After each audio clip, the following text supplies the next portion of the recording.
que vienen aquí a Víctor Manuel Monroy Rivera, maestro en arquitectura por la Universidad de Colima en México, administrador general de Dicosur Consultores Urbanos de Sociedad Anónima CB, certificado por el Instituto Lincoln de Políticas de Suelo, en políticas de suelo urbano para pequeñas ciudades y en gestión de suelo en grandes proyectos urbanos.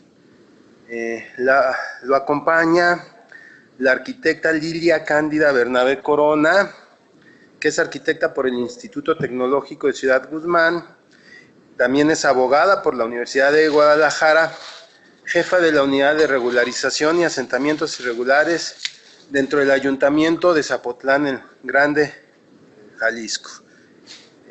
A mi lado se encuentra el doctor Fernando Green Castillo, arquitecto y maestro en arquitectura por la Universidad Nacional Autónoma Urbana y Regional por la Universidad de Cornell en Nueva York. También tiene un diplomado en técnicas para la planeación urbana y regional del Instituto Auris y del Consejo Nacional de Ciencia y Tecnología. Es miembro del Sistema Nacional de Investigadores. Sus líneas de investigación se encuentran en estructuras, funciones, actividades y jerarquías urbanas. También estará, me avisaron que está en camino, que ya está cerca, nos alcanzará el ingeniero Eduardo Ramírez Favela, que es egresado de la Facultad de Ingeniería de la Universidad Nacional Autónoma de México. Sus líneas de investigación se encuentran centradas en la economía, estructura y procesos urbanos, en planeación, gobiernos locales, coordinación metropolitana y regional, vivienda, bienes públicos, suelo urbano, miembro del Consejo Directivo del Centro de Actualización Profesional y Innovación Tecnológica del Colegio de Ingenieros Civiles de México. Vamos a iniciar con dos presentaciones. Por supuesto, no voy a hacer como dicen los jóvenes ahora, no voy a spoilear, ¿no? Cuáles son las conclusiones ni qué van a decir.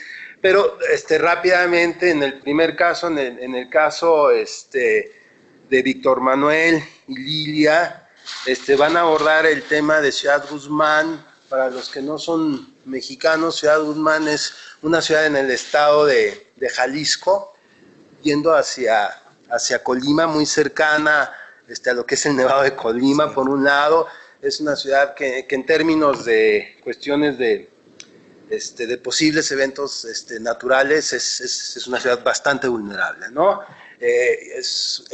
Está catalogada como zona metropolitana de acuerdo al Sistema Urbano Nacional, que se acaba de publicar hace unos días, y a una publicación de zonas metropolitanas que se publicó la última versión el año pasado, con datos de 2015. Van a hablar sobre esta ciudad, un poco abordarán la parte histórica, cómo ha ido creciendo, abordarán lo que es las características del mercado informal y mercado formal de suelo, y alguna propuesta que tiene que ver con una inmobiliaria social.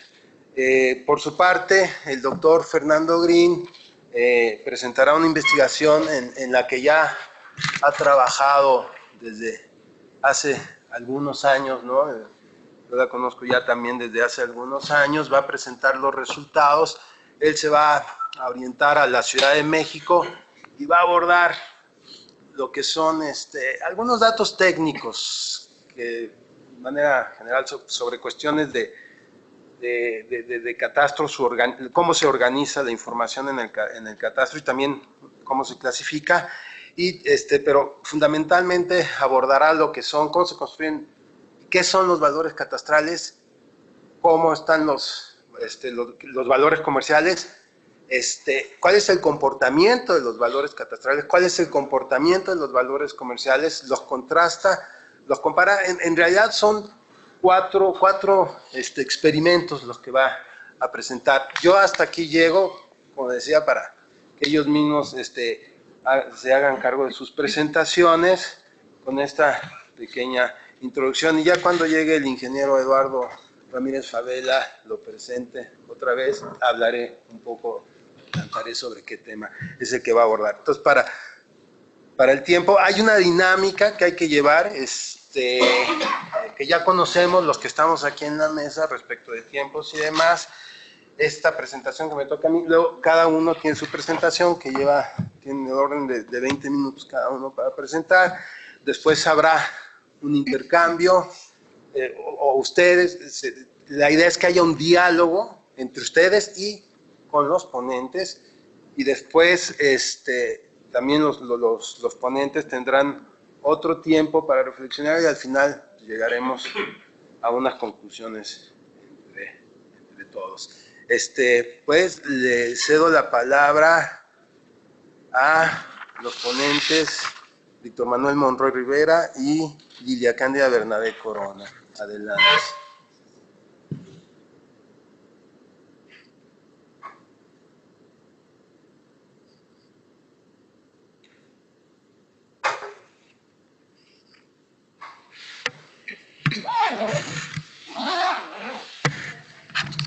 Bueno, buenos días a todos.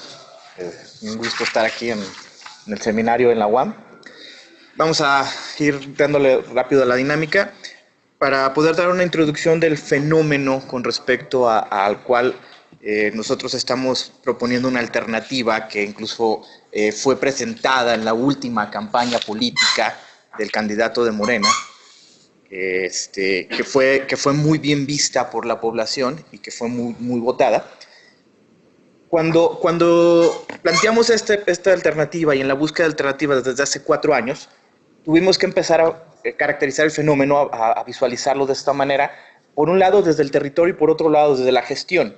Zapotlán el Grande, que es un municipio que su cabecera es Ciudad Guzmán y tiene 3 delegaciones pequeñas,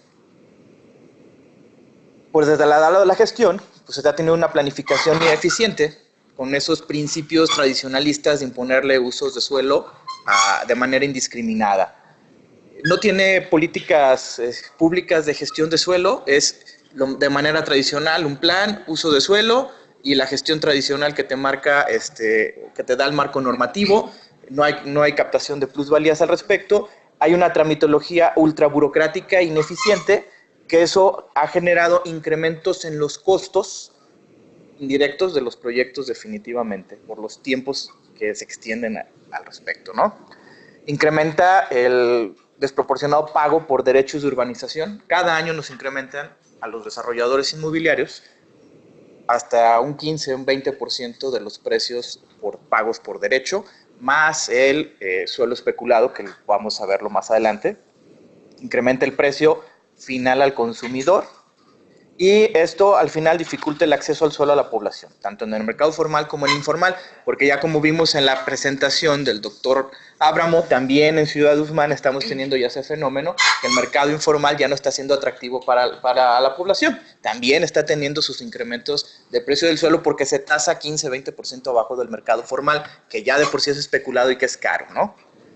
Por otra parte, en el territorio, Ciudad Guzmán pues es una ciudad 3D, distante, dispersa, desconectada y monocéntrica. Tiene barreras naturales, por un lado es estrangulada por escurrimientos naturales, una montaña, por otro lado un riesgo geológico que atraviesa la ciudad, y esto a su vez, la infraestructura de cabecera como tal ya no es suficiente para esa dinámica de población por flujos migratorios que se han estado teniendo en diversas olas a lo largo del tiempo. La última es el flujo migratorio que está causando la industria agroalimentaria. Y también el paso del tren que va a Colima está dejando también los migrantes que vienen de Sudamérica y se están quedando ahí también. Hay una ocupación del suelo, formal e informal, sobre barreras, riesgos y ejidos por esa escasez de suelo que se tiene al respecto. Y bueno, actualmente hay poco suelo apto, que son las principales causas de la especulación, y eso también dificulta el acceso al suelo. Ahorita mi compañera Lilia va a caracterizar la ciudad y va a exponer cómo se comportan de manera general los mercados formales e informales. Bien, como ya lo comentaba el coordinador hace rato, Zapotlán el Grande está, para quien no ubica un poquito, está a 123 kilómetros de la zona metropolitana de Guadalajara, a 50 kilómetros aproximadamente del estado de Colima.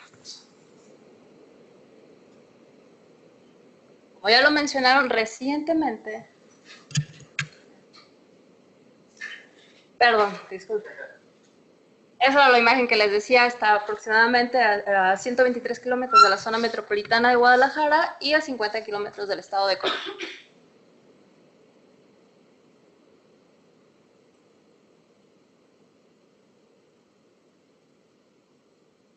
Si quieres, dale para que salga la imagen completa. Como ya lo mencionaron recientemente, se formó una zona metropolitana del sur del estado de Jalisco. Esta zona metropolitana ha entrado un poquito en conflictos porque no ha estado, su aprobación ha estado en duda, tiene aceptación o no tiene aceptación. Está compuesta por el municipio de Gómez Farías y Zapotiltic.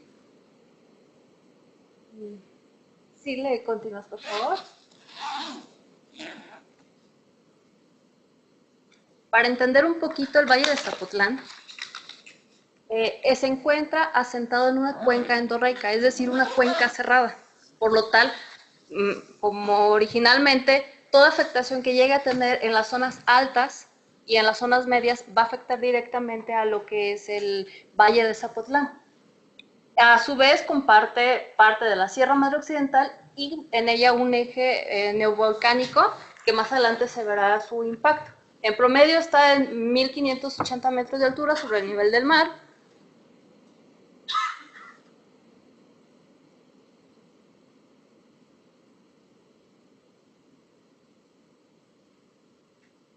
Si quieres, hasta ahí le dejas. Zapotlán el Grande cuenta con 295.29 kilómetros territoriales.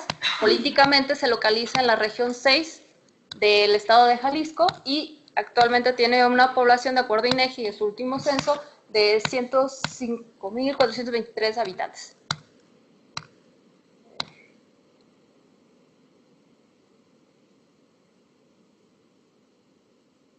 Si quieres, ahí le dejas. Estas son las características que hay que considerar para entender un poquito por qué los problemas que tenemos en escasez y de vivienda. Por un lado tenemos un área natural protegida que es el Nevado de Colima. Por otro, al este, tenemos reservas ecológicas no todavía declaradas como áreas naturales protegidas, lamentablemente, y que en los últimos años se han visto impactadas por la industria agroalimentaria. Y por otro lado tenemos la laguna de Zapotlán, catalogada como sitio Ramsar. A todo esto se nota, si ustedes pueden ver, que en Ciudad Guzmán, que es el centro de concentración cabecera municipal, donde se concentra prácticamente todo el equipamiento, servicios y la mancha urbana como tal de Zapotlán el Grande.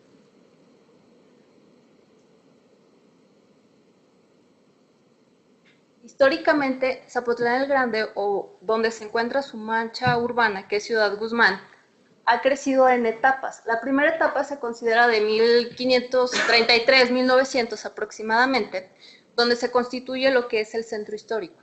Se concentró la población, la vivienda y todo en una pequeña parte. Posteriormente sigue una segunda etapa y tercera, donde es ya una traza funcional conforme al centro histórico. Poco a poco se fue configurando hasta 1985. Cuando ocurre el terremoto de 1985, Zapotlán el Grande ocurre un cambio considerable dentro de la reestructuración urbana que tuvo. Aumentó el apoyo a viviendas de interés social, el crecimiento y la emergencia dieron a que se expandiera en la zona periférica actualmente sobrepoblada.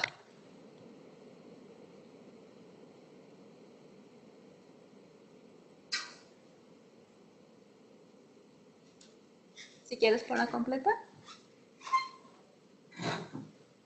Esta lámina nos va a hacer un poquito, nos va a dar a entender más bien cuál es la situación actual y por qué esa escasez de suelo que tenemos actualmente.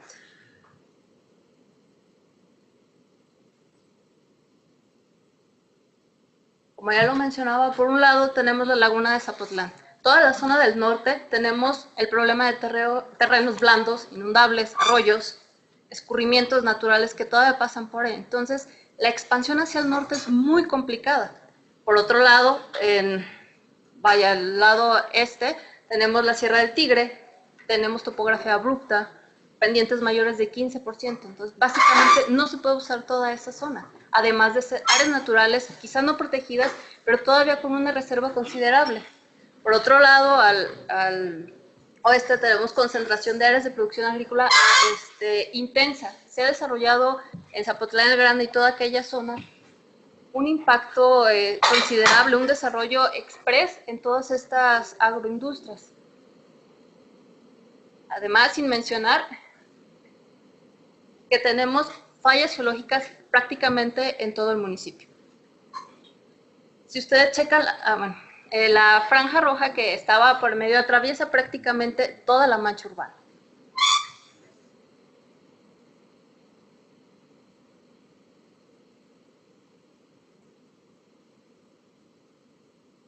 A esto le agregamos que tenemos un déficit muy considerable en cuestión de usos de suelo. Lamentablemente, dentro de la distribución que se tiene en Ciudad Guzmán, tenemos muchos usos de suelo concentrado, lo que alrededor de ello ha ocasionado muchos vacíos urbanos sin aprovecharse.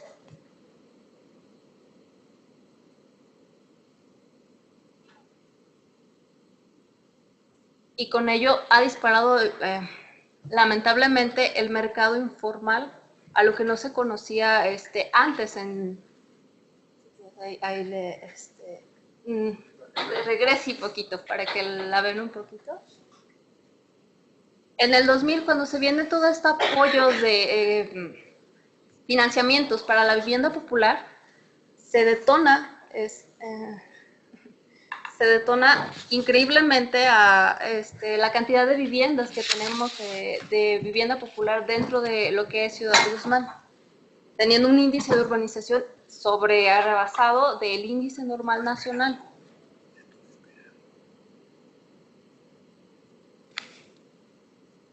Todo esto nos lleva a que Ciudad Guzmán o Zapotlán el Grande ha tenido la necesidad de encontrar instrumentos políticos, instrumentos de financiamiento para atacar todos estos sectores, porque si ustedes lo ven, prácticamente no tenemos a dónde crecer más. La concentración o la distribución que se tiene dentro del municipio es muy mala. Y nada más estamos fomentando asentamientos irregulares que quizás ya ahorita ni siquiera son atractivos para la demanda que se requiere ya de la población por el crecimiento tan demográfico que ha existido en los últimos años.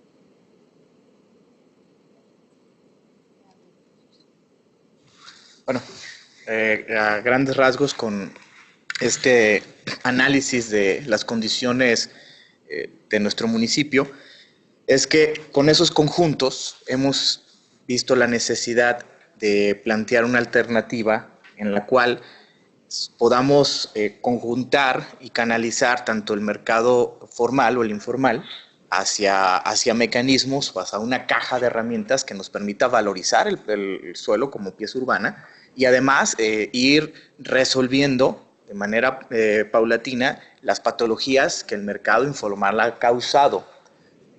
La alternativa de la inmobiliaria social de Zapotlán, ¿qué busca? Primero, atender esas patologías de manera integral, generar oferta de suelo en el poco suelo que puede quedar al respecto, generar instrumentos de acceso al suelo y de derecho a la vivienda, para, con inversión de capitales mixtos, generar efectos detonadores. Porque si bien es cierto que se requiere atender el mercado, también se requiere de inversiones, se requiere de mucho dinero. Entonces, para poder traer dinero al municipio, para que no se nos siga cargando a los desarrolladores, para que no se siga viendo a través de los pequeños desarrolladores, medianos desarrolladores o al particular, haciéndole una carga impositiva mayor a la que debería de tener, sí generar una mezcla de recursos al respecto. Para poder instrumentar esas líneas de acción del mercado informal, la inmobiliaria primero pretende crear zonas de atención prioritarias para poder dotar de servicios básicos a través de paquetes de obras. Poder utilizar la herramienta de obras por cooperación para autoproducir suelo servido en zonas en las cuales el mercado informal todavía no llega a ser consolidado.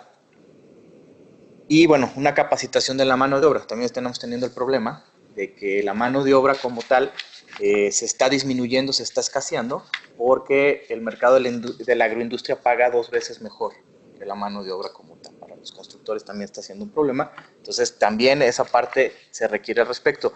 Y bueno, una licencia de urbanización progresiva para ir atendiendo esas zonas al respecto. Para crear oferta formal de suelo y vivienda,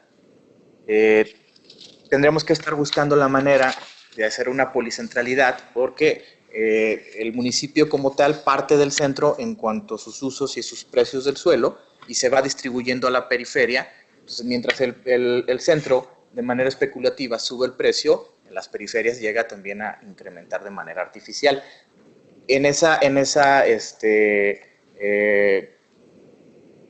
Ahora sí que en esa mezcla que el doctor Abramo hablaba de que los mercados se están compactando y siendo difusos a la vez.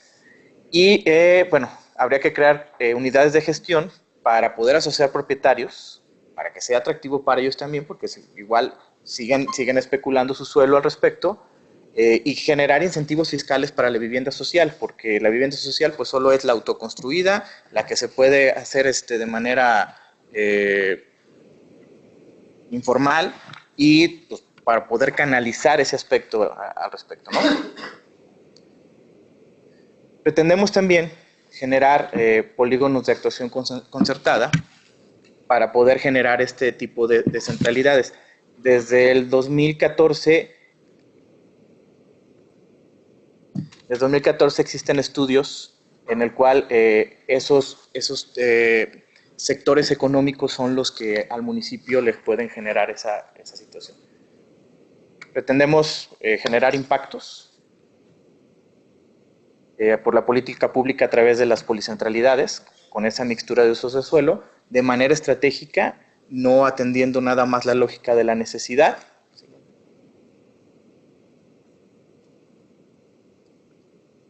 Creemos que con la policentralidad estaremos equilibrando los precios del suelo, definitiva, y bueno, al final de cuentas sí tener un sistema de monitoreo para que esos mismos precios no se incrementen de manera artificial.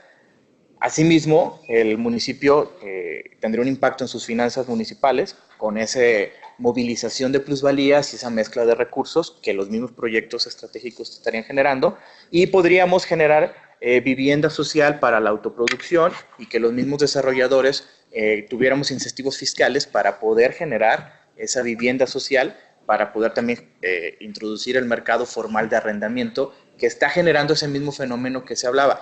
El mercado de arrendamiento está creciendo por esa necesidad de tanto estudiantes como de esas nuevas familias que están llegando de manera volátil, ¿no?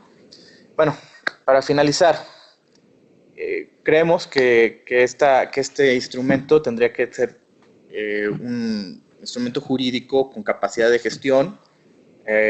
La figura jurídica que creemos es un fideicomiso público. Y obviamente esos instrumentos ad hoc tendríamos que generar un estudio de mercado formal e informal, como el que de las 8 ciudades que coordinado Neiven Chus y Benliur, para poder generar estos instrumentos ad hoc a la luz de los instrumentos de planeación y poder generar nuevos instrumentos de planeación que vayan enfocados a una línea estratégica y no nada más a una imposición de usos de suelo. Muchas gracias.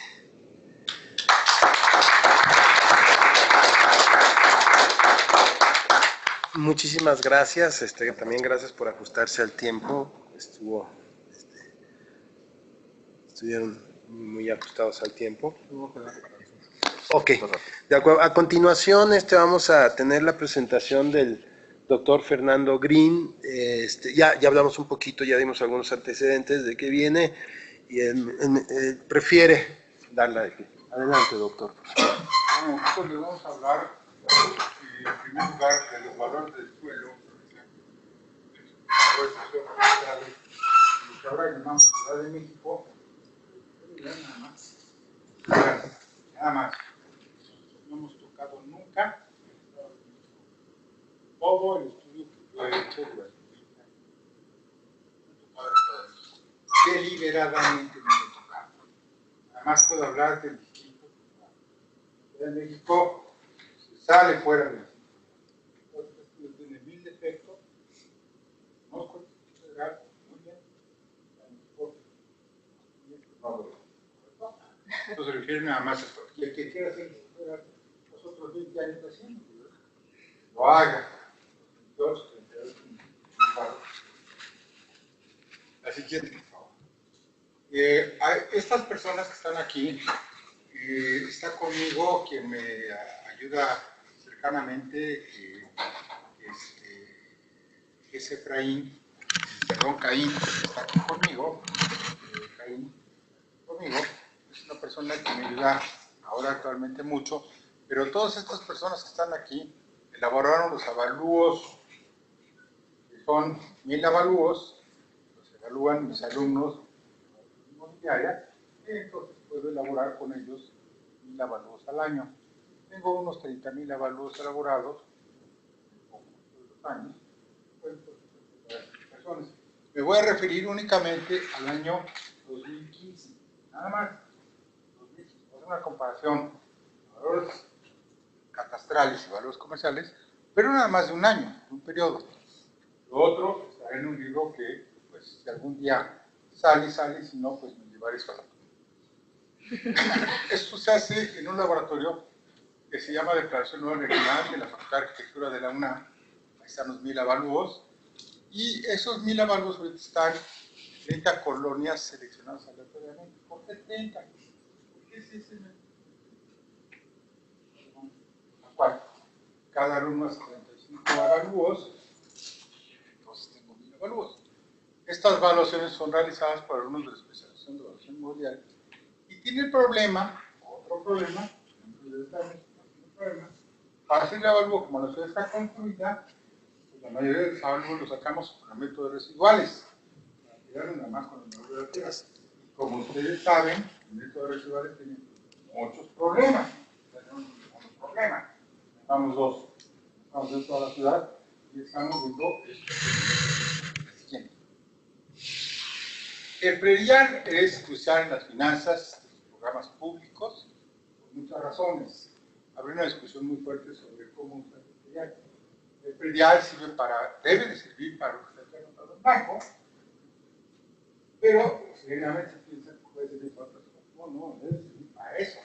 Por ejemplo, para abastecimiento de agua, no, porque el agua no las cobran, pues ahí debe salir para que se haga de agua.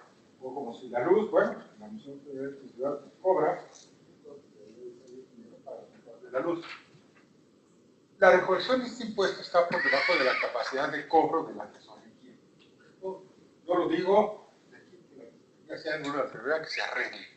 Los valores catastrales están subvaluados, están lejos de reflejar el valor comercial del suelo, de acuerdo al Código Financiero.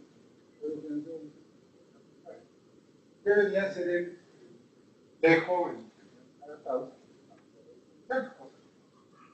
Ahora lo vamos a mostrar. La siguiente. En la Ciudad de México, en términos brutos y per cápita, es la de mayor recaudación predial en la República Mexicana. En el 2015 se recolectaron 14,000 millones de pesos, que es el 7% del total recaudado por el gobierno de la Ciudad de México.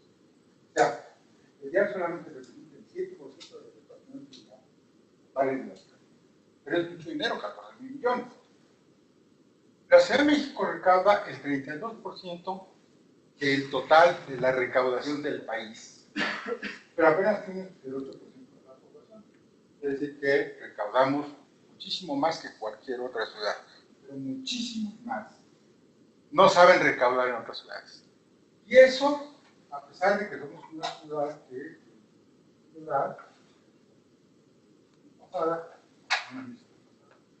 nos dijo claramente que somos una ciudad con un gobierno socialista.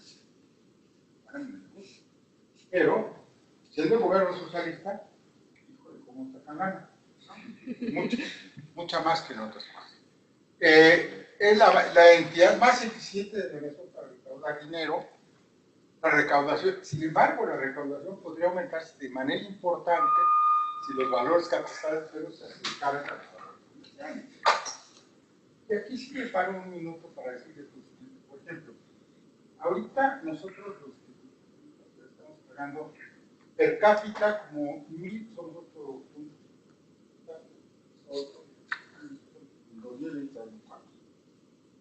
Casi 9 millones.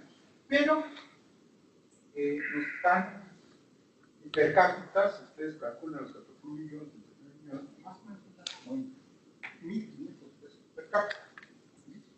Mientras que hay ciudades abajo, como Oaxaca, que no recuerda 50 pesos per cápita. 1.500 pesos. Por eso Oaxaca más. No mucho más, pero sí más. Pero el Estado de México es un estado con más de 15 interesantes, apenas que la recaudación per cápita es más cercana a los per cápita. Y eso lo que está haciendo es que está haciendo un rico cada vez más grande. ¿Por qué? Porque aquí hay más dinero, es una ciudad cada vez más rica, la Ciudad de México, ya no crece, tiene muchos más recursos, y el Estado de México recolecta muy poquito y cada vez crece más. Entonces cada vez son más pobres. El objetivo de esta cuestión es comparar los valores catastrales con los valores comerciales determinados por la Tesorería del Distrito Federal. La siguiente, por favor. La siguiente. Aquí está algo que no voy a entrar en detalle, que son los conceptos del gobierno federal, cómo ha definido al cobro del impuesto predial, lo que es colonia catastral, lo que es zona catastral, lo que es corredor, etcétera, etcétera. No voy a entrar en este detalle, es un detalle que y pagan impuestos, lo conocen muy bien. ¿Correcto? La siguiente. El objetivo de este trabajo se hace por experimentos. Experimento 1. En este experimento fue registrar los valores catastrales de las colonias del Distrito Federal, todos los valores de todos los valores, para analizar el comportamiento de dichos valores en las siguientes zonas de la ciudad y a su vez identificar gráficamente dichos valores en un mapa para cada. Esto lo podemos hacer ahora porque tenemos computadoras muy potentes. No lo podemos hacer. Todavía no. Ahora sí, sistemas de información geográfica, y aunque no nos dé los datos de la tesorería, pues no, pues los capturamos, ¿no? Pues ahora sí lo podemos. Y más con alumnos. Siguiente. Este experimento se basa en los valores catastrales del Código Fiscal de la Ciudad de México. Se digitalizaron las tablas de valores, se determinaron los rangos de valor de 500 en 500 pesos y se detectó en algunas colonias las tablas no se lograron ubicar en los planos, pero gráficamente no son significativas para todas las catastrales. Aquí tenemos de 500 en 500 pesos hasta de 1 a 500 pesos hasta 5,000, 1 a 6,000 pesos. Tenemos cómo está la composición de las colonias catastrales. Y vemos que tenemos 2.943 colonias que están entre 1.001 y 1.500 pesos de valor comercial, que acumulan el 25% del total, etc. Entonces tenemos en total un número determinado de colonias catastrales. Aquí se ve en esta gráfica cómo están las colonias catastrales por cada 500 y donde esté ese pico que está en amarillo, vemos cómo está, y todos los que están por allá, todas las colonias catastrales, pues ni pintan. Quiere decir que hay un sesgo importante hacia los valores donde vive la gente a la cual le pueden sacar dinero. Hay una política deliberada. Y hay una política deliberada, se ajusta, deliberada, de no cobrar catastral prácticamente en muchas colonias federales. De hecho, colonias al año. Nada, ¿no? Entonces, esas gentes que pues, el catastro debe seguir pues, para que el empleado público, no para poner trampas, esta no para que tampoco debe servir para que no haya baches en las calles, debe servir para que los parques estén atractivos, debe servir para que haya una policía que nos cuide, debe servir para que nos saquen la basura, para sus y en muchas colonias, pues la recaudación es nula, prácticamente. En cambio acá, pues hay unas colonias que, pasarle por favor a la siguiente, tenemos este mapa y ahí se ve la concentración, ¿no? Las colonias que se ven en blanco, que son muchas, no pintan para nada. Y hay una concentración que vemos, que son estas, está muy mala la fotografía, pero en fin, lo que vemos en verdes y en azules son las que más pintan. Y la roja, pues es Polanco, ¿no? Entonces, ahí estamos viendo que este mapa coincide, básicamente coincide con el mapa de los ingresos de las familias. Una política deliberada del gobierno central de no cobrarle impuesto, cobrarle muy poquito impuesto a las personas de menor recursos. Eso está claro. Y mapeado, pues aquí está la demostración plena de que esto así se da. ¿De acuerdo? Pero también, en algunos experimentos y otras cosas, en el salario, nos damos cuenta, por ejemplo, que los pobres viven en el oriente. Bueno, coincide con que son pagan. Pero también nótese que los pobres ya se saltaron a los ricos en el oriente. Ya también viven atrás de donde viven los ricos o la clase media acomodada, que puede pagar impuestos. Que también este mapa es igualito a un mapa de ingresos. Tiene una correlación enorme. Si quisiéramos juntáramos una correlación, ahí sería una política deliberada, ¿no? La siguiente, por favor. Creo que estas son conclusiones. Se identificaron 11.000 colonias catastrales, el rango de 1.000 a 1.500, como les decía, son 3.000 colonias, que representan el 25% del total recaudado. El valor mínimo detectado fue de 38 pesos, 38 pesos por metro cuadrado. El máximo es de 12.000 pesos en Hidalgo, precisamente en Polanco. Y entonces podemos observar 4 polígonos más o menos virtuales, 4 polígonos virtuales. Uno, que es el centro de negocios, que nace en Polanco, se extiende por el Paso de la Reforma, al oriente poniente por la Avenida Sur, que ese es el polígono que se ve el 1. El 2 es Santa Fe, fue un papel importante. Recoleta Santa Fe, que tiene apenas habitantes que viven ahí. Una cosa es que vayan a trabajar todos los días. Una cosa es los que viven, más bien 50.000.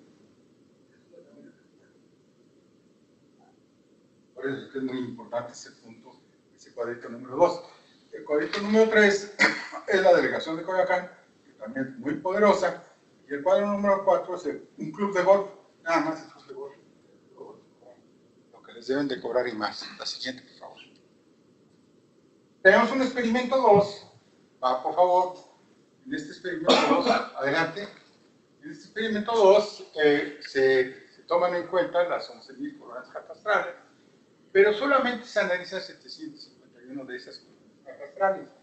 ¿Por qué? Porque nosotros nada más tenemos 1.000 avalúos. ¿De acuerdo?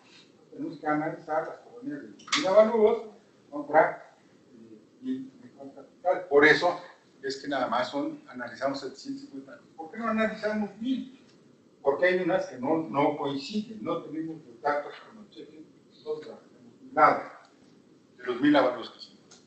Acuérdense una cosa, que los avalúos son totalmente aleatorios.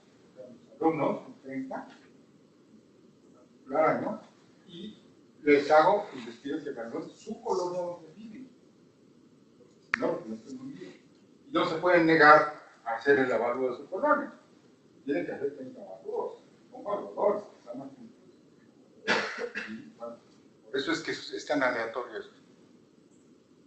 Entonces aquí decimos que estas 751 colonias resultan de la consideración de las manzanas catastrales que se identifican con la misma clave catastral. Esta es una cosa muy técnica, pero en realidad se olvida valores nada más.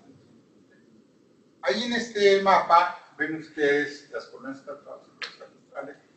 ¿Es posible analizarlas todas? Bueno, pues porque tengo alumnos, porque tengo compañeros, porque tengo otros alumnos que me ayudan. Bueno, pues ahora también en la universidad para poderlo hacer. Y todo lo que ven con rojo son los corredores catastrales. ¿Sí? Las habilidades principales. Eso sí está. Porque juegan una dinámica totalmente diferente.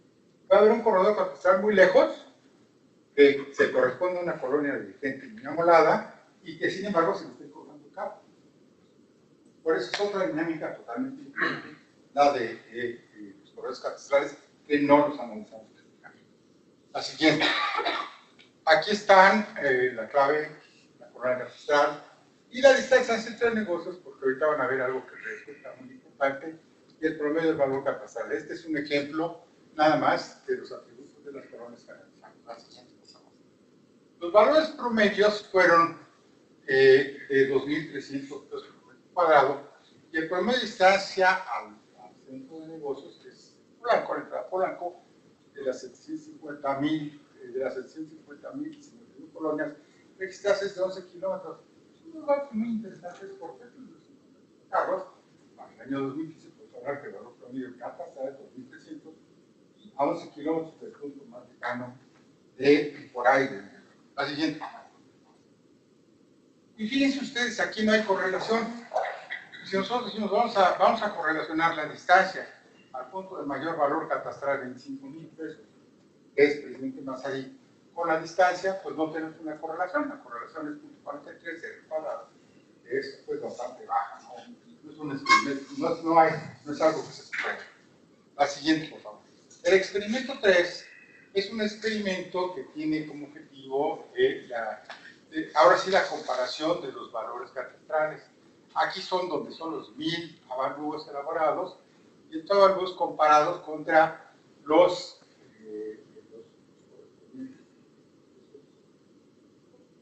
pero así con un avalúo que tiene todos los recursos del mundo, pues es un avalúo que te da posibilidad de sacar un crédito hipotecario, que te da posibilidad de hacer una escritura pública de transacción, que te da posibilidad de hacer un fideicomiso con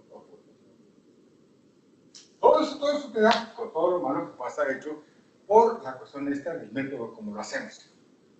Y aquí, que no se ve nada, yo no veo nada porque no veo nada ya, están en azulito lo que sí encimamos, es decir, 1.753 colonias contra nada.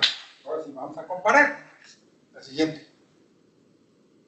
Y aquí vemos que el valor catastral con el valor comercial, pues también resulta una ecuación de porquería.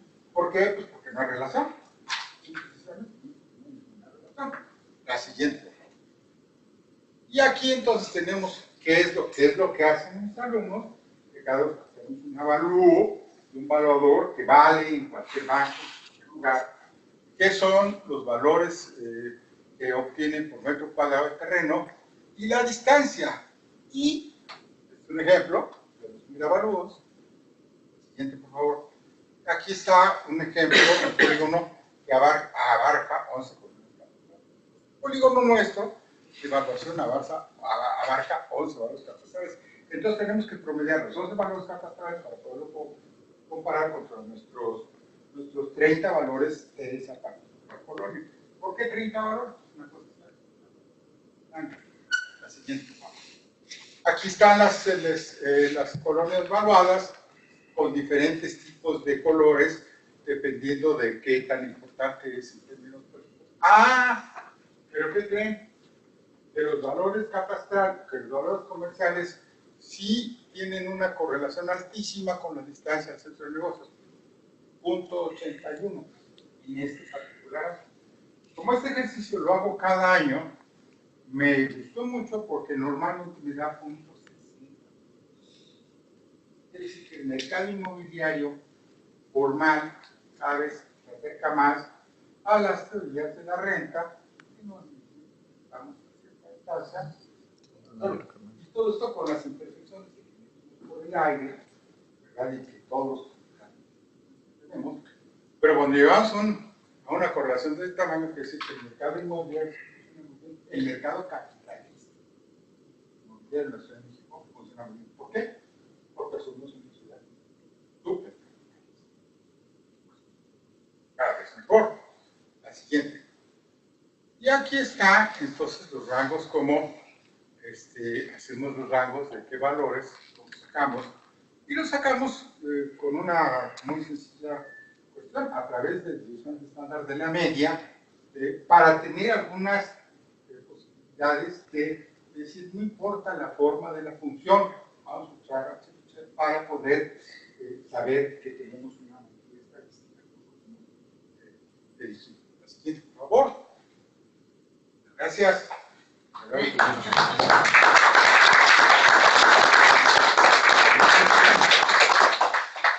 Muchas gracias, doctor Green. Más adelante Una palabra más. No, la más importante. ¿Cómo están los valores comerciales comparados con valores comerciales? Eso es lo importante, lo más importante. Lo más importante es que los valores catastrales, hay muy poquitas colonias, donde si acaso están como al 50% del valor comercial. Pero en la media, los valores catastrales están al 28% del valor catastral. Simplemente si veamos el valor catastral, digamos el impuesto que sería una barbaridad, podríamos jugar con política catastral, es otra cosa, pero por lo pronto tener valor realista, porque la gente cuando vende su casa, todo el mundo sabe por su casa, todo el mundo sabe por más cosas, más amolados, saben, hay un mecanismo de lo propio, ¿verdad? Entonces los valores catastrales son ricos. gracias. Ingeniero Ramírez Favela, hace rato me tomé ya la libertad de leer su... Perfecto, gracias. Disculpe, pero no se preocupe. se me hizo bolas el engrudo. Sí. Y además traíamos un pequeño retraso porque se extendió la otra ponencia. El doctor Eduardo Ramírez Favela trae una presentación que tiene que ver con algunas cuestiones que tienen que ver con las metodologías de evaluación, por un lado. La aborda de una manera interesante. Ya nos habló Pedro Abramo un poquito sobre teoría de juegos. El ingeniero aborda también sobre todo el análisis de actores a través de teoría de juegos de quienes participan, ¿no? Su ponencia va hacia cómo satisfacer las necesidades de suelo urbano para infraestructura. Menciona que esta teoría de juegos, bueno, ya hay inclusive más de un premio Nobel en economía que se ha dado por estas características. Muy famosa, yo sumaría que también es muy famosa gracias a un actor que se llama Russell Crowe, quien recuerde aquella película que se llama Una mente maravillosa, se acordará de John Nash, ¿no? Pues es uno de los ganadores del premio Nobel de 1994, si no me equivoco. 2014, que falleció de la manera más trágica.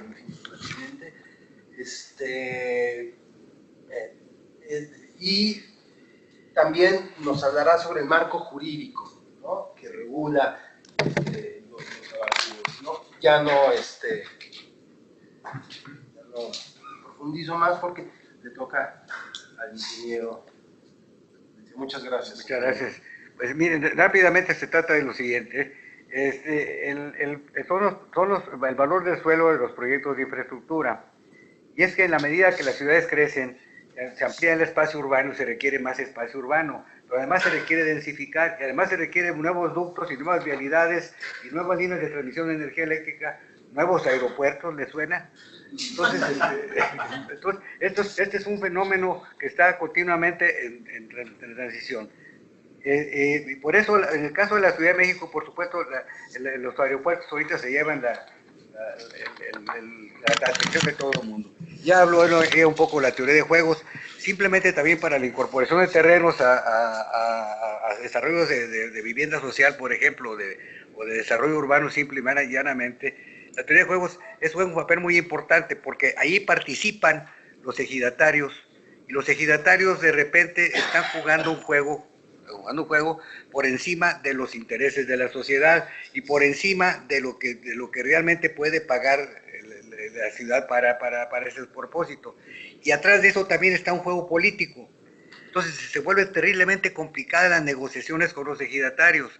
No son nada sencillos, son bastante complicadas. En fin, entonces, y aparecen también agentes políticos que van por otro lado. Ahora, por lo que toca a los terrenos de propiedad particular, ya aquí se comentó, bueno, pues naturalmente el que vende pues va por la mayor lana y el que compra va por la menor lana, eso no hay ninguna vuelta de hoja. Pero el factor de moderación es la rentabilidad de la inversión.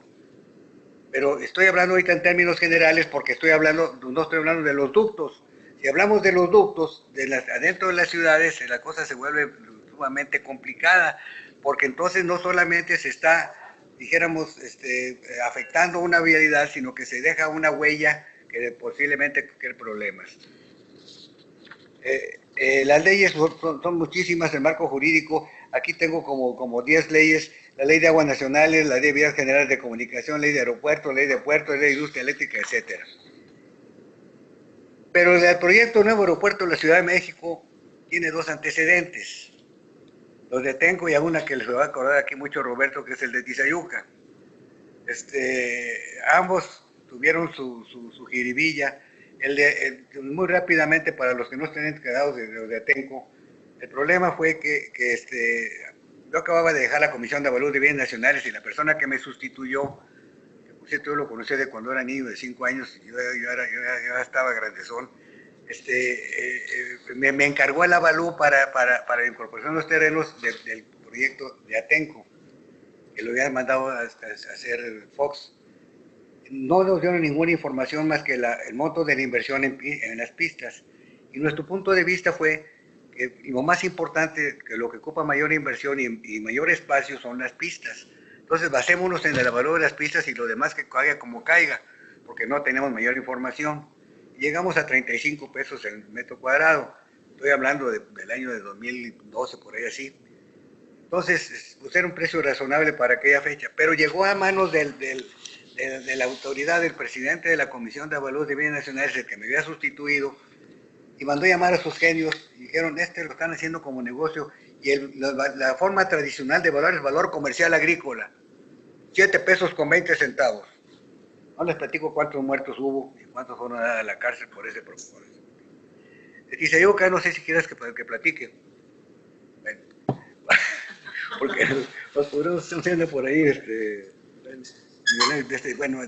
Roberto era el responsable del proyecto. El proyecto contemplaba el aeropuerto de Tizayuca y contemplaba una ciudad de 10,000 hectáreas, una ciudad que se llama Ciudad de Aeropuertos, y le puso 10,000 hectáreas. Entonces, ese proyecto era particularmente importante, pero ya no estaba compitiendo con Atenco, ya no era el problema Atenco. En todo caso, el problema era la base aérea de Santa Lucía. Y era el problema porque el cruce de líneas de vuelo. Y Roberto llegó a la negociación con la gente de la Secretaría de la Defensa para que en caso de que hubiera una urgencia de la base aérea de Santa Lucía, separaran los vuelos en Tizayuca. Ese era el arreglo que se llegó. Y empezamos a trabajar. A mí me tocó la parte de la negociación con los ejidatarios e incorporación de terrenos. No tuvimos el menor problema como el de Atenco.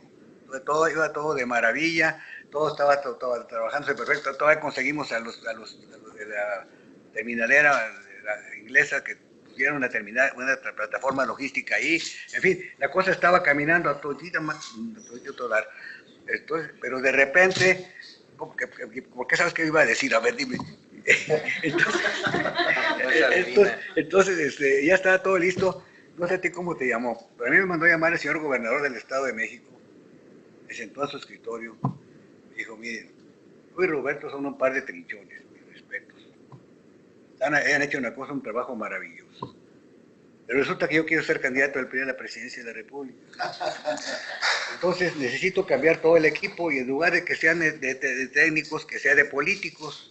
Así que te voy a pedir por favor que le entregues todos sus papeles a Fulanito de Tal, que había sido su secretario de la Reforma Agraria, y yo te voy a pagar lo que te debo y asunto que terminó.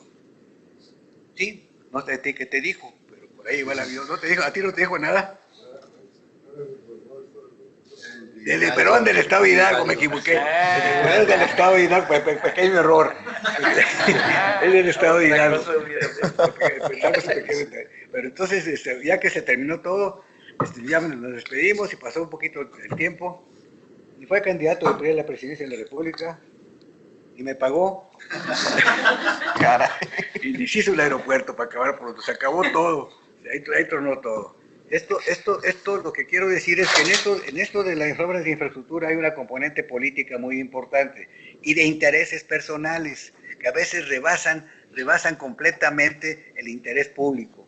Esto es algo que tenemos que tomar muy en cuenta. Ya platiqué sobre esto. Luego, la incorporación de inmuebles del dominio público. Ahorita está el problema, estaba con Fernando, el problema de todo lo que se va a desocupar del área, de lo que es el aeropuerto actual de la Ciudad de México. Toda esa área, todos los que está ahí, terrenos, construcciones, todo es del dominio público. Cualquier cosa que se quiera hacer ahí, tiene que tomar en cuenta que tiene que atenderse a las leyes que tienen que ver con esto, a la Ley General de Bienes Nacionales, etcétera, etcétera. Y entonces esto no es que complica, sino que simplifica en algunas cosas, pero sobre todo exige que se conozca la ley.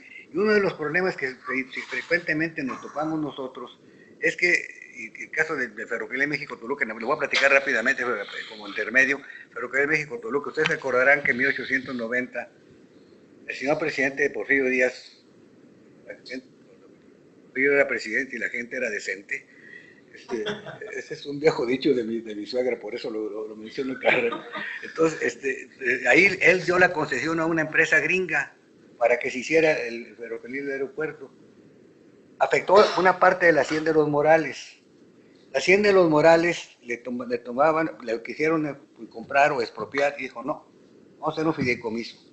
Ustedes me pagan una especie de renta anual por esta cantidad, durante los 1000 años que dura la concesión, 1000 años que dura la concesión. Pero resulta que un pequeño detalle, si ustedes dejan de circular durante 10 días, cancelo el fideicomiso. Así de simple. Entonces, pues ya se empezó a hacer el ferrocarril, pero llegó Carlos Salinas de Gortari en 1940 y dijo que, con toda razón, a mi punto de vista, que no debe haber un ferrocarril en medio de la Ciudad de México. Se canceló el proyecto del aeropuerto. Entonces vino todo el problema de la indemnización por la cancelación de la concesión, porque se va concesionado el derecho de vía.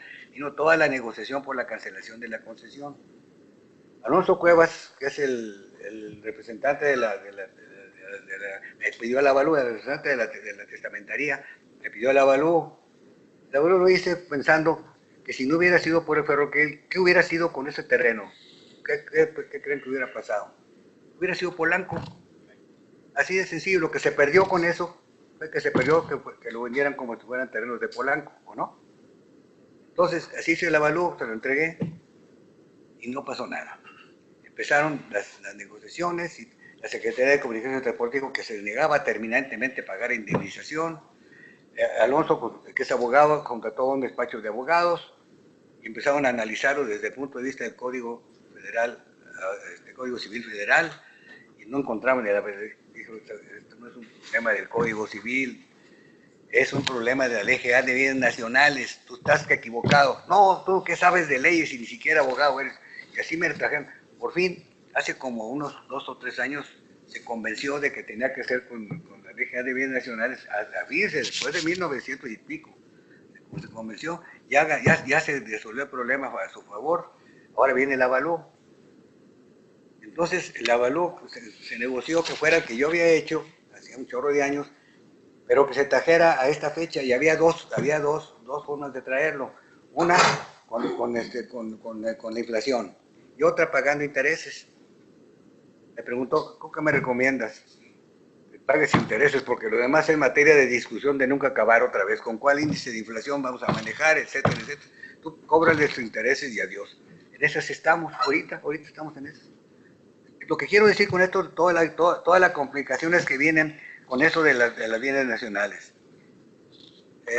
Luego, el problema ahorita se está volviendo más entretenido. Bueno, no me quiero meter ahorita todavía con el aeropuerto de la Ciudad de México completamente, porque digo, la verdad de las cosas es que todavía está terriblemente complicado, pero no por razones técnicas, mi punto de vista, sino por razón ni económicas, por razones ni financieras, por razones políticas.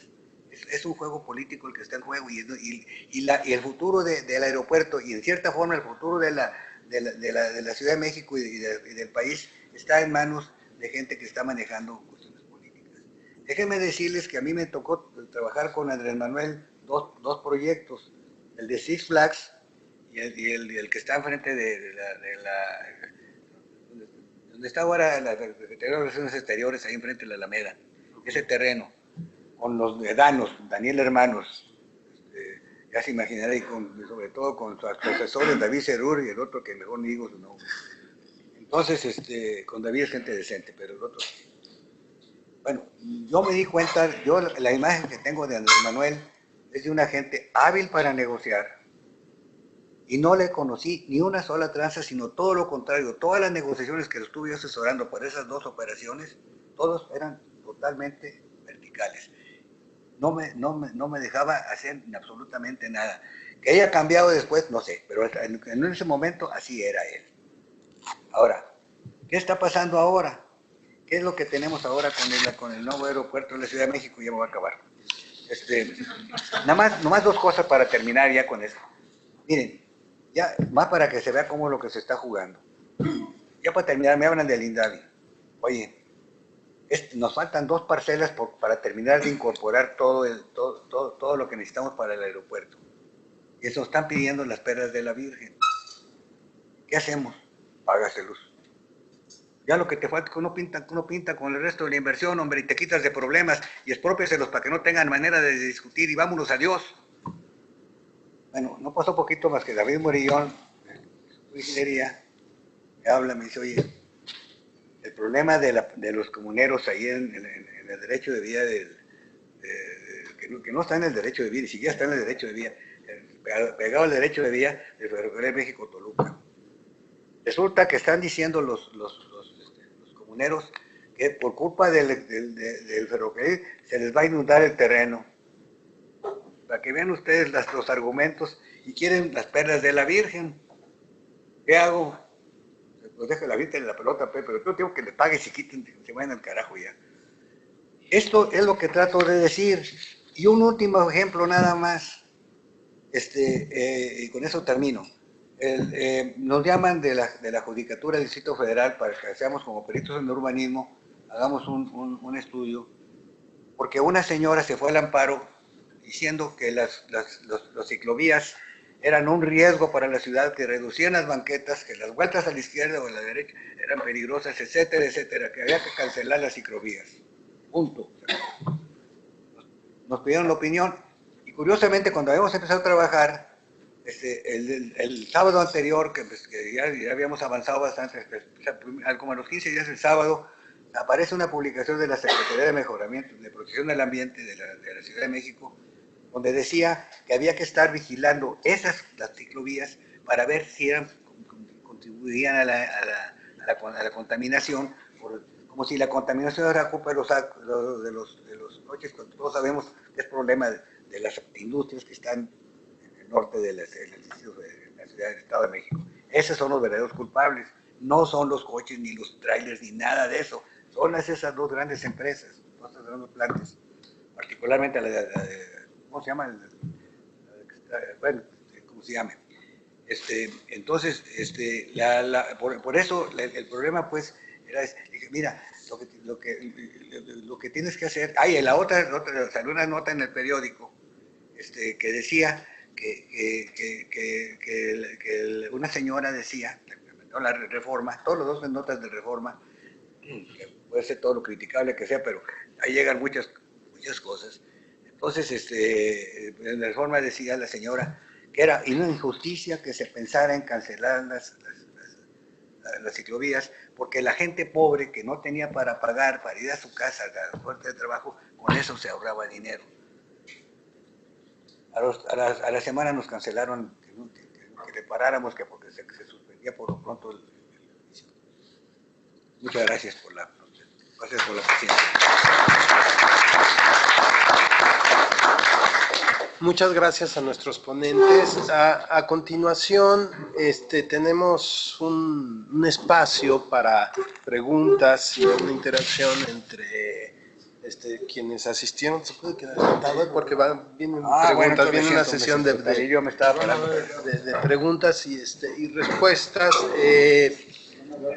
La regla que hay de quienes quieran participar, la única regla que hay es máximo 2 minutos por participación, por pregunta, ¿no? Entonces, tenemos aquí una primera. Adelante, por favor. Tomen tiempo. Me da gusto estar aquí, soy Antonio López, alumno de querido profesor. Hace rato se mencionó como evaluador los algoritmos son muy importantes.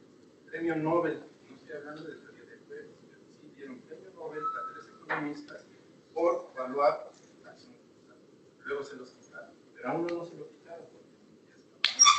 Ok, la pregunta es la siguiente. Con base a los mapas de riesgos y a la información disponible en las estaciones aceleradoras y a la información no disponible de mapas de fugas de agua, y entre otros instrumentos, ¿cómo recomendarían ustedes incorporar esta información que acabo de mencionar a los formatos de avalúos?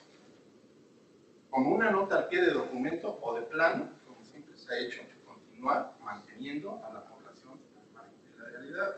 Ayer con la doctora Blanca hablábamos de las contradicciones, existe una dicotomía. ¿Qué es lo que está sucediendo? Aquí, en la libertad de las aulas universitarias, gente como yo, donde ya no me pueden reprobar, por ejemplo, podemos tomar en la solar la bandera de la libertad y decir, los avalúos, ¿cómo se puede hacer? Entonces, a raíz, y esta fue mi reflexión del año pasado, una desgracia, por fugas de aguas, por infraestructura, etcétera, etcétera. Entonces, vamos a continuar como siempre haciendo avalúos fuera de la realidad, como la mayoría se están haciendo ahorita, por no tomar en cuenta estas consideraciones. Yo soy ingeniero civil, me dediqué muchos años al diseño estructural, así que tengo argumentos. Mi canto del cine fue el edificio colgado de la NES, así que no fue principiante. Sacamos un artículo en un colegio que se llama Colegio de Evaluadores de Infraestructura, precisamente sobre los avalúos. Y curiosamente, en la mañana del sismo del 17, en la mañana estuvimos discutiendo ese tema con mi clase de la especialidad de evaluación inmobiliaria, justamente ese día en la mañana, como si nos tuviéramos, y llegamos a una conclusión, después de todo lo que había pasado. En primer lugar, las características del subsuelo son particularmente importantes. Lo que sucedió en la colonia Roma, todas las colonias de ahí del centro de la ciudad, fue precisamente porque cuando en la colonia se rellenaron, ese era el lago de Texcoco también, la colonia, esas colonias, se rellenaron de arcilla. Y la arcilla, cuando viene el sismo, se mueve despacito. ¿Por qué no se cae el edificio de Celanese? Por la sencilla razón de que el terreno vibra así y el edificio vibra despacito. No, si ustedes agarran un columpio y sientan al niño en el columpio y le empiezan a dar vuelo, y le dan vuelo exactamente en el momento que van a mero arriba, el columpio agarra vuelo. Pero si se lo dan a destiempo, hace culebrillas. Eso pasa con los edificios, así de sencillo es. Entonces, pero además hay información muy importante en el archivo de la Ciudad de México, sobre licencias, sobre problemas que han tenido y demás, y hay manera de informarse si se va a comprar un edificio, si tiene algún antecedente de daños. O sea, lo que pasa es que ni el arquitecto sabe nada de sismo, con el debido respeto a los arquitectos y a los directores responsables de obra que tampoco no saben nada de sismo. Entonces, ese es otro problema. Y digo, bueno, perdón que estoy diciendo las cosas, pero si no las digo en este momento, yo no sé cuánto les voy a decir porque pego de gritos y nadie me hace caso. Pero esta es la realidad de las cosas. Es un problema. Otra vez, pareciera que los evaluadores no saben nada de derecho, los de derecho no saben nada de avalúos, y teníamos que trabajar en armonía todas estas profesiones y no hay comunicación. Esta es una dramática realidad. Esa es una dramática realidad. Entonces, los sismos, sí, pero los riesgos tienen que ver con la relación suelo-estructura. Y no es nada más, no es mágico. Se puede analizar perfectamente bien con la oportunidad, pero hay que hacerlo, y hay que saber hacerlo. Gracias, no, yo hay otras preguntas. Si nos queda un poquito de tiempo, regresamos. Ok, ahorita regresamos. Juan Felipe Ordóñez, por favor. Escuché solo parte de las intervenciones, pero la mesa que se trata de hablar de pasar con el suelo, pareciera ser que todo se deriva al catastro, un gran instrumento, y a la evaluación. Pero noto que sigue siendo una visión muy sectorial. Y no, el suelo está influenciado por su uso, densidad, por los planes de desarrollo urbano, por si tienen o no tienen agua, por si el subsuelo es A, B o C o D. Y el catastro y la evaluación no lo toma en cuenta en serio. Si lo tomara en cuenta, donde hay ventajas sería más caro, se tendría que pagar más, y donde hay desventajas debería ser menos caro el impuesto predial. El impuesto predial es un instrumento de planeación, no un instrumento de cobro de impuestos. ¿Por qué no se habla de eso? ¿Quiere contestar? Adelante. A ver, yo lo que tú tienes que ver para una ciudad como la nuestra es que lo que rifa en la Ciudad de México es la economía capitalista. Punto. La economía capitalista es lo que rifa. Entonces tú tienes un modo de producción de esta ciudad que atiende a la maximización de las utilidades de las empresas. Entonces, a una empresa que quiere hacer un edificio en un lugar que tiene condiciones adversas, va a resolver las condiciones adversas a través de ingeniería, cualquiera que sean las condiciones adversas, a través de ingeniería, un edificio en reforma de 50 pisos, hombre, pues le ponemos una cimentación con pilotes hasta abajo, de 40 metros de profundidad, y le ponemos un péndulo que nos enseñaron los japoneses cómo hacerlo, no importa lo que cueste. ¿Por qué? Porque va a ser una inversión de 150 millones de dólares y va a tener un retorno de más o menos probablemente del 18% anual. Entonces eso es lo que rifa, no rifa lo otro. Y yo creo que estás muy mal en decir que el impuesto predial debe ser un objetivo, debería ser un instrumento de creación. Debería, pero no lo es. Es simplemente una cosa. Ahora, lo que quizá tú no viste, porque llegaste tarde, fue el mapa, en donde, bueno, exactamente, es ese mapa en donde se refleja, de alguna manera, una política de gobierno que sí se refleja, en donde se le cobra muy poquito impuesto a los lugares en donde viven familias de muy poquitos ingresos, y una cantidad muy importante de impuesto a donde sí hay familias que pueden pagar eso. Y eso es lógico, ¿por qué? Pues porque las familias que podemos pagar eso lo pagamos y punto, se acabó. Y los que no pueden pagar, pues no protestan porque no les cobran, o les cobran muy poquito. Pero nunca se ha pensado el impuesto predial como un instrumento de política de desarrollo. No, porque estamos en una sociedad que no permite eso, en una economía, en un modo de producción. Somos una ciudad capitalista, somos producción capitalista, en donde lo único que es la maximización de las utilidades de las empresas. Entonces, si tú tienes ese objetivo, todos los demás objetivos se borran. No se deberían de borrar, pero se borran. Entonces la pregunta resulta insulsa, porque pues, no estás tomando en cuenta el modo de producción. Cuando cambiamos el modo de producción, otro modo de producción, pues entonces hablamos de otra cosa. Mientras esté este modo de producción, pues vamos. A ver, no, sí, permítanme, nada más estoy en orden. Adelante, Tania. Bueno, nada más una pregunta. Menciona que hay como una discrepancia entre donde se está cobrando más predial son las zonas caras y donde no, básicamente no se puede. Es lo que sí. Quizás es una pregunta muy básica, pero no estoy tan contestada con el predial. Según yo entiendo, el predial se basa tanto en el valor del suelo como el valor de la vivienda.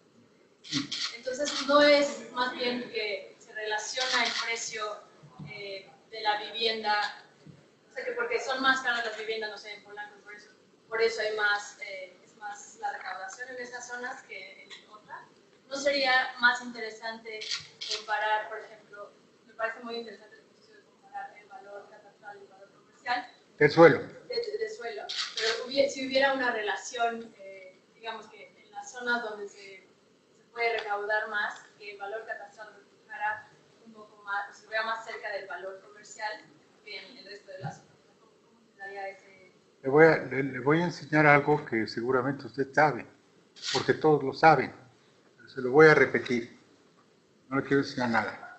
Imagínense que estos son dos edificios idénticos. Igualitos los dos edificios, miren, son igualitos. Nada más que este lo tengo en la colonia Narvarte y este lo tengo en Polanco. Y pregunto, ¿cuál vale más?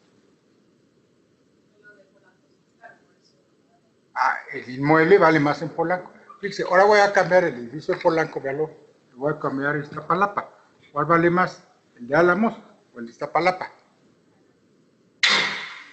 El de Álamos. Quiere decir que lo que rifa para hacer comparaciones, tenemos que analizar el valor del suelo. El valor del suelo, olvídese del valor de las construcciones. Pero el valor del suelo en Polanco ya es más alto. Entonces, muchísimo más. O sea, como si lo que está recaudando de predial, obviamente va a ser más el predial que está en Polanco que en otras zonas. Sin duda. Entonces no entiendo un poco Yo lo único que hice en este pequeño experimento, que toma meses hacer un experimento, es comparar valores. Y digo, el valor catastral, por ejemplo, de la entrada de Polanco ahí en Mazarik, pues por decirle un número cualquiera, es de 13,000 pesos el metro cuadrado, en la entrada de Mazarik. Y el valor del suelo en Mazarik ahorita, si usted quiere comprar algo, si hubiera un terreno, en Mazarik le estaría costando a usted probablemente 100,000 pesos. 100,000, no 13,000. Pero igual pasa en otra colonia. Una colonia fregadona, por ejemplo, una que tenemos junto a la ciudad universitaria, que es un financiamiento irregular muy importante, Santo Domingo de los Reyes. En Santo Domingo de los Reyes el valor catastral es un valor de 1,000 pesos el metro cuadrado. Y ahorita usted no, ahí sí hay terreno, no consigue un terreno usted por menos de 13,000 pesos el metro cuadrado. La diferencia es homogénea. Sin diálogo. Hay diferencias muy importantes. Ok. ¿Alguna otra pregunta? Quedaba pendiente una pregunta. Como dijo usted, doctor, la economía es lo que lo dicta. Todo. Que mueve la cabeza. Estoy totalmente en contra de lo que usted dice. ¿Por qué? Porque si no vamos a incorporar estos formatos de avalúos que ya señalé anteriormente, ¿por qué murieron tantas personas? Y si van a seguir insistiendo en no incorporar a los formatos la información que ya existe, que la población, la ciudadanía está exigiendo, ya los mapas de riesgo ya salieron, ahora ya nada más pasan los mapas de fugas de agua. Entonces, ¿qué es lo que sucede? Yo nada más les voy a decir, yo no soy abogado, la abogada está acá. Dime si sí o si no existe una máxima que reza algo así. El desconocimiento de la ley no te exime de la responsabilidad. Entonces, yo simple y sencillamente les voy a decir, en nuestra ciudad, yo diría, parafraseando lo anterior, el desconocimiento de la realidad, porque está en nuestras manos ponerlo y no lo estamos haciendo, no nos exime del riesgo. Pues yo le doy mi opinión muy rápido. Mire, para empezar estoy en desacuerdo con usted porque yo no dije que fuera bueno el capitalismo. Momento. Yo no dije que el modo de producción capitalista sea el mejor. No, yo no lo dije. Pero usted dice que bueno, esperemos, entonces orden, por favor, pero orden. Momento, no. Yo no dije eso. Yo lo que estoy haciendo aquí humildemente es trayéndoles aquí un trabajo, que cuesta trabajo hacerlo. No es nada novedoso, además es muy laborioso. Muchos meses hacerlo, para decir, mire, tengo estas conclusiones. A ver, le voy a pedir por favor que deje que termine el doctor Green y cuando termine usted habla, por favor.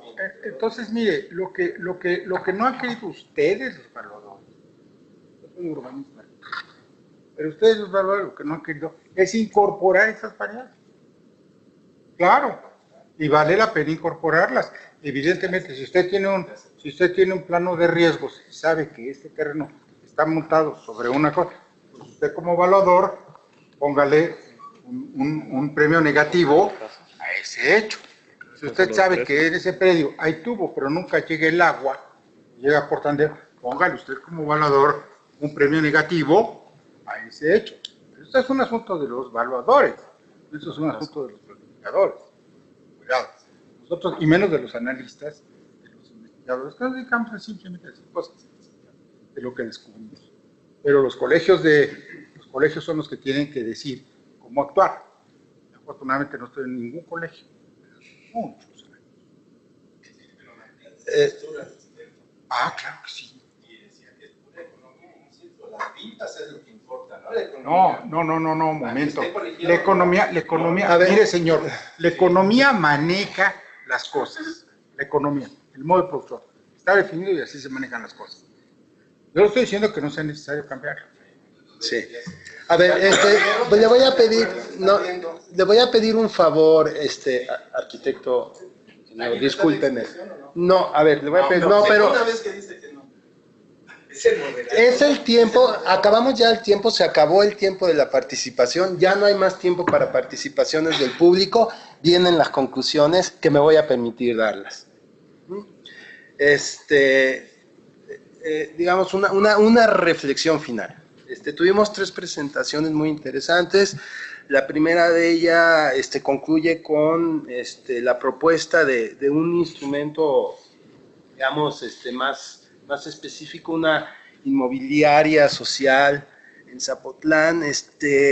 Yo dejaría al aire, ¿no?, para la reflexión una serie de preguntas, porque se hablaba de que el mercado se podría regular de cierta manera si se establecían una serie de subcentros, por llamarlo alrededor de la ciudad. Yo dejaría la pregunta al aire, no la estoy haciendo como una reflexión, si no habría que contar con instrumentos también de intervención de mercado de suelo en estas áreas, si se quiere regular, sobre todo en un mercado de suelo donde lo que rige es la propiedad privada, y la propiedad privada tiene una serie de derechos, se ha profundizado poco sobre la función social de la propiedad, en donde en términos muy generales se habla de que no solo es un conjunto de derechos la propiedad, sino también un conjunto de obligaciones.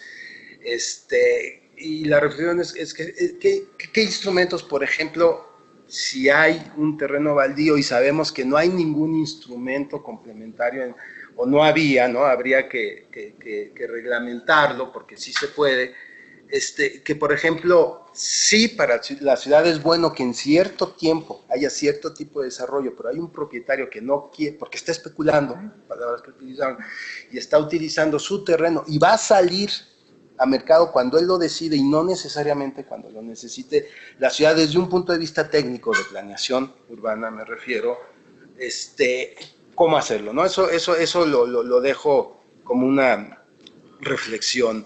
Respecto de lo que presentó el doctor Fernando Green, a quien conozco, y además ya en 1993-92 estuvimos, yo trabajaba para él, yo era su asistente, ¿no? Con un ejercicio que hizo para la tesorería, con un modelo, con el inicio de este modelo, que ya se había iniciado antes en Mexicali, a finales de los 80s, este modelo, que fue cuando tuve la fortuna de conocer este modelo.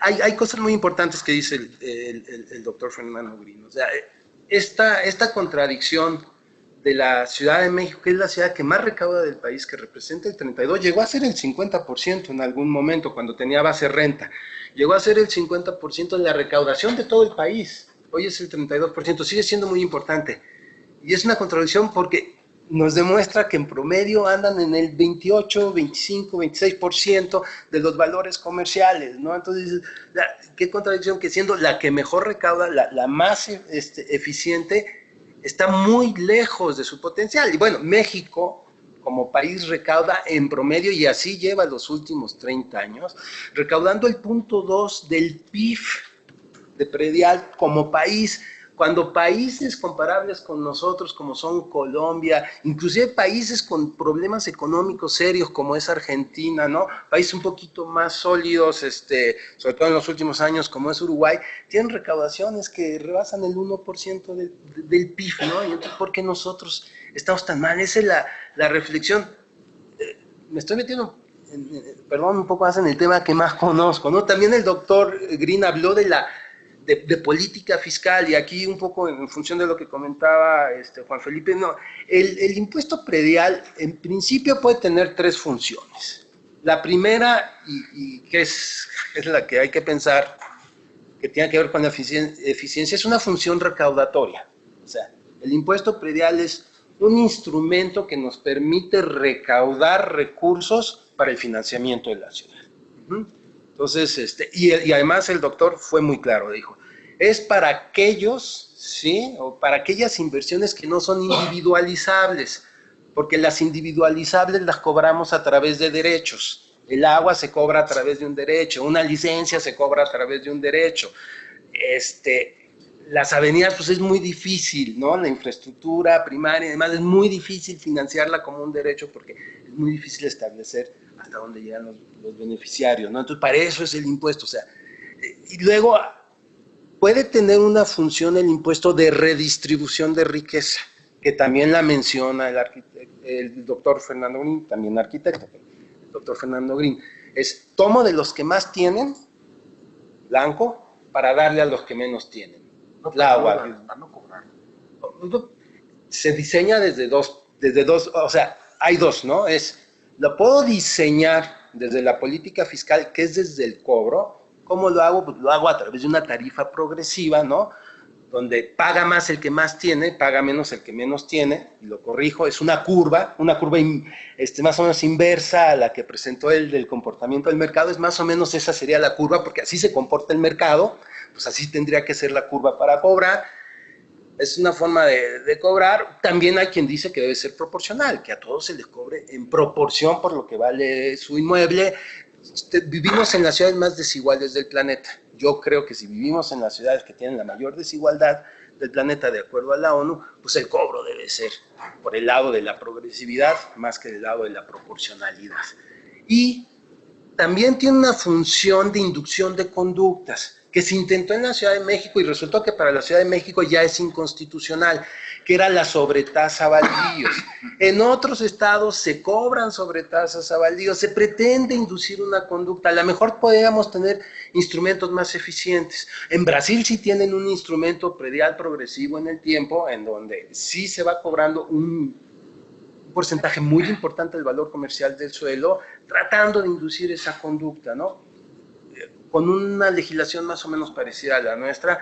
Ahí la pregunta, la reflexión es, el impuesto predial representando tan poco, ¿no? De lo que es, siendo la base el 25% del valor comercial, por muchas sobretasas que le pongamos, llegaría a inducir una conducta, o las expectativas de los propietarios de los terrenos que no se están construyendo están muy por arriba, ¿no? Sus expectativas o lo que van a recibir están dispuestos a pagar. Digo, finalmente se convertiría en un instrumento de recaudación y tendríamos más recursos, ¿no? Pero ahí está la pregunta. Finalmente, el ingeniero Ramírez Favela, también fue mi profesor igual que Fernando Green, nos conocemos desde hace algunos años, se fue a una cuestión un poco más técnica, la cual enriqueció con anécdotas de problemas que él vivió, ¿no? Los ejemplos de los aeropuertos, ¿no? Y de los derechos de vía, sobre las cuestiones de evaluación, ¿no? Y yo siento que una parte, ¿no?, muy importante que menciona el ingeniero Ramírez Favela es esta cuestión de conocimiento de la ley. O sea, la evaluación no responde exclusivamente, ¿sí?, digamos, a manuales de evaluación, ¿no?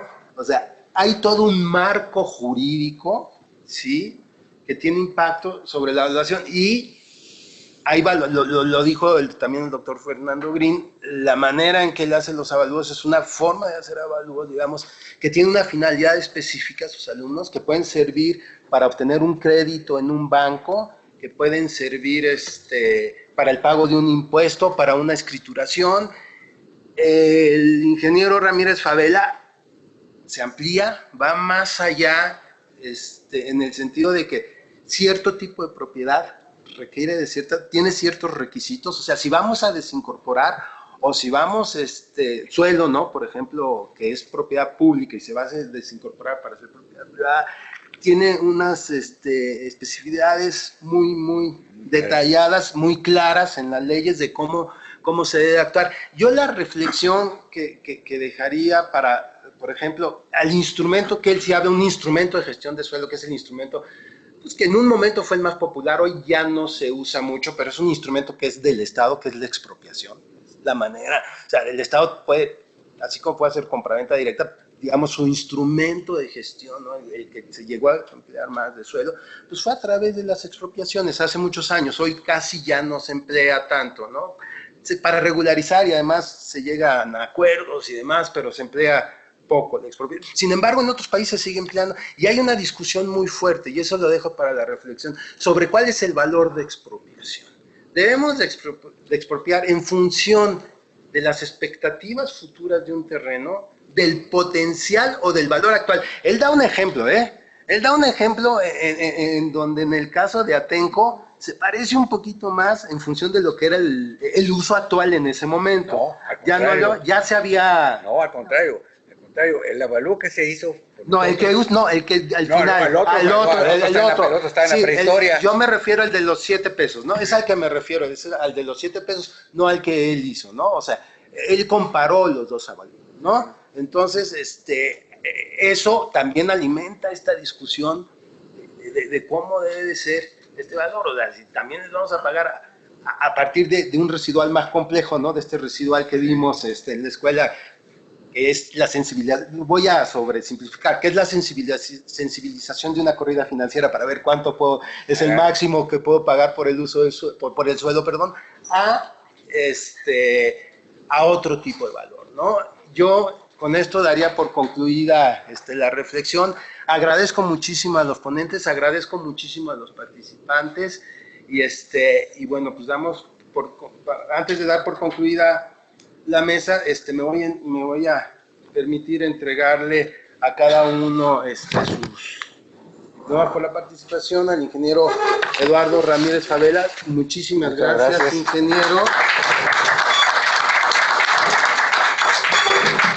Al doctor Fernando Brin, muchísimas gracias.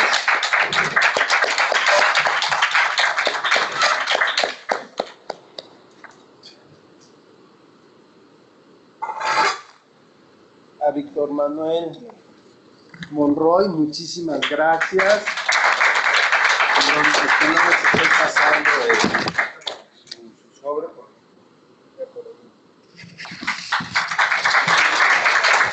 Muchísimas gracias por acompañarnos y muchísimas gracias por su paciencia.